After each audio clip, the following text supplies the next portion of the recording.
I'm Matt Swider with Gaming Target. We're here at the Medal of Honor event, and we're testing out Medal of Honor. And we're here with Patrick Liu, senior producer.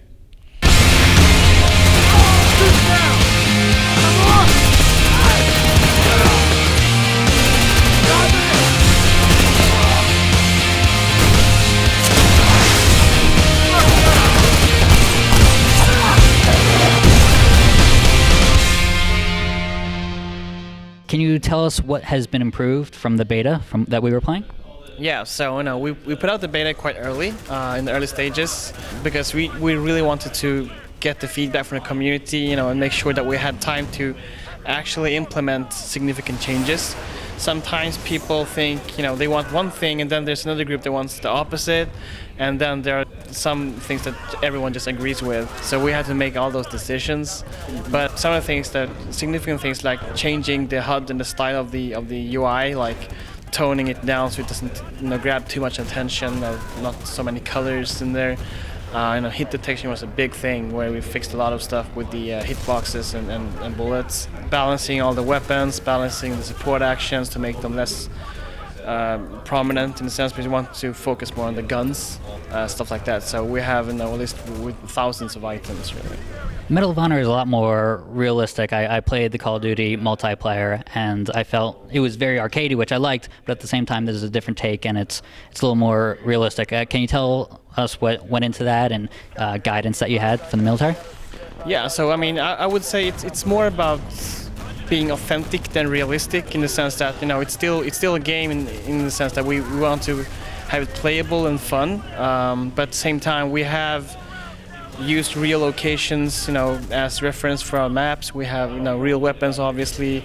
A lot of the chatter is authentic and so on. Overall, a very much grounded experience that people are fighting in a way that they should be fighting in Afghanistan. It's not an army of tanks and stuff like that. So we're much more infantry based. It's much more about close quarters combat, and all the different environments in there. We have, army bases, airfields, we have the snowy mountains, we have Kabul city, suburbs, whatever, so there's a lot of variety in there. Can you mention the inclusion of the Taliban and whether or not that's a controversy? In multiplayer features, throughout the years has been always about two opposing forces, and that's a natural part of games, right? And just looking at the rest of the game, the authenticity with the real locations, the weapons, and the armies, just made sense to have it in there. You need to have opposing forces in terms of allies and Nazis. We have cowboys and Indians, and this is an extension of that. Right, we've been playing SEALs versus Terrorists in SOCOM since 2002, so is it kind of the same thing? Yeah, I would say it is. Can you tell us about the modes? Is it just pick your loadout and team deathmatch, or do you have more in-depth modes?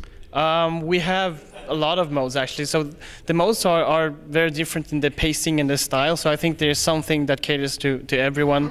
Team deathmatch, obviously. We have sector control, which is a domination type, where you as a team dominate different sectors of the map to get points, and the first team to get a certain number of points wins the match. We have objective raid, which is the quickest and most intense game mode, where there's an attacking team and a defending team and two objectives that you can take out in any order. So it's super intense. There's no rest at all. It takes between 1 and 5 minutes to finish it. And obviously you have the combat mission game mode, which is the most epic game mode, where there's a whole campaign to play through. Actually, there's a meaning, there's a context to what you're doing, and it's not just about blowing up boxes. Okay, last thing, can you talk about the dedicated servers? Is there any catch? Because Activision recently unveiled, they have dedicated servers this time, but you have to go through one specific company and get what they're selling. So can you talk about the dedicated servers in this game? There isn't any catch in the sense that there's nothing we haven't revealed. We are using the same model we have in Bad Company 2, where we have a wide variety of providers that you can choose, and as a gamer. You still have to rent the service, obviously, but you have full control of, game modes, hardcore mode, whatever. You can administrate it whatever you want. And we have, a lot of third-party people, doing all the admin tools and stuff like that. Okay, and when does the combat begin? October 12th here in North America and October 15th in Europe.